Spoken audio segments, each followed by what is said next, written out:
केंद्र शासनाच्या CRS पोर्टलवरील तांत्रिक अडचणींमुळे जन्म आणि मृत्यू दाखल्यांच्या नोंदणीचे कामकाज मोठ्या प्रमाणात प्रभावित झाले असून नागरिकांना मोठ्या गैरसोयीचा सामना करावा लागत आहे। या पार्श्वभूमीवर माजी नगरसेवक विक्रम शिरसट यांनी संबंधित प्रशासनाकडे तातडीने उपाययोजना करण्याची मागणी केली आहे। नगर परिषदेच्या जन्ममृत्यू नोंदणी विभागामार्फत यापूर्वी एका यूजर ID द्वारे 3 ते 4 ठिकाणी लॉग इन करून कामकाज सुरळीतपणे पार पडले जात होते। मात्र 25 मे 2026 पासून एका यूजरवर केवळ एकदाच लॉग इन करण्याची अट लागू करण्यात आली आहे। त्यामुळे नोंदीची प्रक्रिया संथ झाली असून अनेक अर्ज प्रलंबित राहू लागले आहेत। सध्या शालेय प्रवेश प्रक्रिया सुरू असल्याने जन्म दाखल्यांची मागणी वाढली आहे।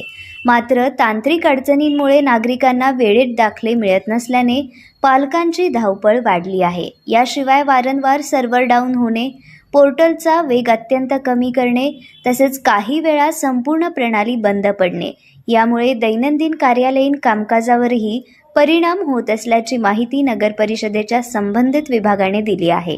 या समस्येचे गांभीर्य लक्षात घेऊन तातडीने तोडगा काढावा आणि नागरिकांना जन्ममृत्यू दाखले सुलभ आणि जलद पद्धतीने उपलब्ध करून द्यावेत, अशी मागणी विक्रम शिरसट यांनी नगरपालिका मुख्य अधिकारी आणि प्रांताधिकारी यांची भेट घेऊन केली आहे।